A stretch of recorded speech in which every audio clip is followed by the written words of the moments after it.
Stephanie Hunt, the Flairhunter. Welcome to my podcast. Today I want to talk about the Flair 5.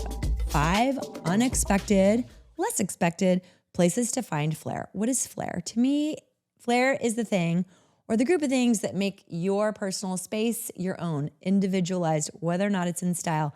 I think when most people think of furniture shopping or accessories or finishing a room, they might be hyper-focused on, furniture stores, things like that I don't know. I think you can find things at other places that are less expected. So here are my 5. The first one is a used bookstore. I'm obsessed with books. I think the age in an old book spine is really fantastic.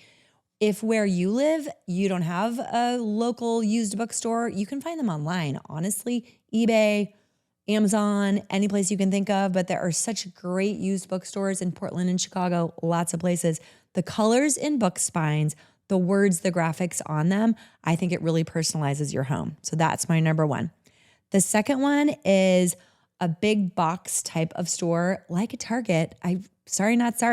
Even a World Market. Like it might seem common, but the price point on so many things is really great. And using things from those stores in unexpected ways. Like for instance, take something that most people would use in a kitchen, like a cloche, a glass dome that covers a wooden or a marble cake stand. Not necessarily just for kitchens. You shop for them in the kitchen space, but you use them on your coffee tables and put air plants in them, put a potted plant, put a little collection of something weird and unexpected in there. It's suddenly a coffee table accessory and not a cake box. Third, Trader Joe's, grocery store. May sound like food. Sometimes food can be accessories, especially if you have an event, you're having a party. For things that aren't going to die, it could be pillar candles. Grocery stores have great pillar candles, things like that. Tea lights, always you can find them in the grocery store while you're picking up your last minute things. But fresh flowers, I'm telling you, when we finish and stage a project for either a photo shoot or because clients are coming in, you're doing one big great reveal, we'll go to Trader Joe's and buy orchids, tulips, all the greatest flowers. I love it. So Trader Joe's for sure, or any big grocery store. Okay, I've got my 2 more. I had to think for a minute. Plant stores for my Park City, Utah people. Park City Nursery is my favorite. But any local town, no matter where you are in the country, you are going to find a garden shop and potted plants, potted succulents, even just the pots without the succulents or potted plants in them. On shelves, it's a great way to break up a collection of books. Just the form of the vessel, the color, the texture. I love a good nursery plant store. Even Home Depot plant section is a great one. My last one, from my former employer with my old partner, would call something civic pruning, which is actually to go outside, again for the flowers and again for the greenery, because greenery always helps a room. We would go out with our garden shears and cut flowers and branches, sometimes off of the neighbor's trees, sometimes from the parking lot, just anywhere that you can find natural light to bring inside. And I don't think it's stealing, but it's basically like cut the beautiful flowers and the greenery for your vases back home. That's it. Okay, I want to give you an example of some decor type of ideas you could find in a grocery store that you might not actually think of as home decor, and I'm telling you, it is.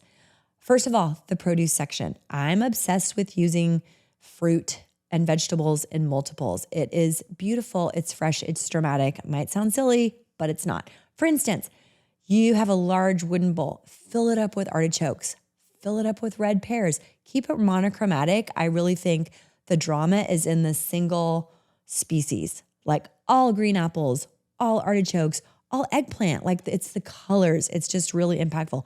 Lemons, Granny Smith apples, you name it. Even candy. My friends joke that I have had a bowl of peanut M&Ms in my house forever because I love the colors in peanut M&Ms. It's just it kind of works with a lot of things. And my friends come over and they eat them. I'm so sick of seeing them that I don't even eat them anymore. I just always have a giant crystal bowl filled with M&Ms. Okay, so I brought up World Market and I brought up Target. Here are the types of things I love to buy at those 2 places. Bedding, simple linen cotton bedding, solid. Target has a line called Opal House. I was forgetting for a minute. They have great little prints. It's cotton sheets. It is so interesting to be able to mix pattern on pattern. Great printed little sheets with maybe a striped blanket, a plaid throw, all in the right colors. Bedding is a great one. At World Market, I will do candles. I will do amazing tea towels. I will do bath accessories. Marble, soap dish, matching trash can, things like that. You might not think of World Market, and I'm telling you, it is a treasure trove of very reasonably priced items to help your house feel like a home full of flair. Let's talk about buying books, whether it's at a vintage bookstore or your local bookstore. It's kind of a funny thing, being a designer and trying to decorate, quote unquote, in air quotes, which I know is weird, with books. I am like a graphic junkie. I love book spines. I love the images on the fronts of books. I love the words and the font and the color. That said, I'm a huge reader, and it's weird to design a home for clients who darn well don't read at all, and they just want the books in the house because they have to fill up their bookshelves. So there's sometimes I have to get my head around some things, but books do, whether the homeowner reads them or not, it really does personalize a space. So let's say they aren't the biggest reader and they aren't the biggest literature fan. It's okay. I will talk to them about travel. Like, are you a cook? Are you a foodie? Where was your favorite vacation? Where do you like to travel? What is your favorite style of art? There are so many different genres of books that you can pull from and use the colors, use the graphics to help finish and decorate a home so it feels much more personal than just a home full of furniture without books on the table. For real, this is supposed to be the Flair 5, but being succinct is not my strong suit. I have no idea if I've said more than 5, but let's talk about art and unexpected places to find it. I am an art fiend, and art is one of my greatest passions. I tell most of my friends and my clients, and most people know this, that I can walk in and see somebody's walls decorated more than I can see their furniture completed. You don't have to own a Matisse. You don't have to go to fine art galleries and spend $20,000 on a painting. You can if you want to, and it's wonderful when you can. And trust me, I support all the artists out there. But some of my favorite homes are actually combining really simple, accessible things used in unexpected ways. For instance, a gallery salon style wall, gallery installed, where it's a mix of pieces, combining pieces from IKEA. Maybe it's a framed mirror. Maybe it's just a certain something that is hung on a wall in multiples.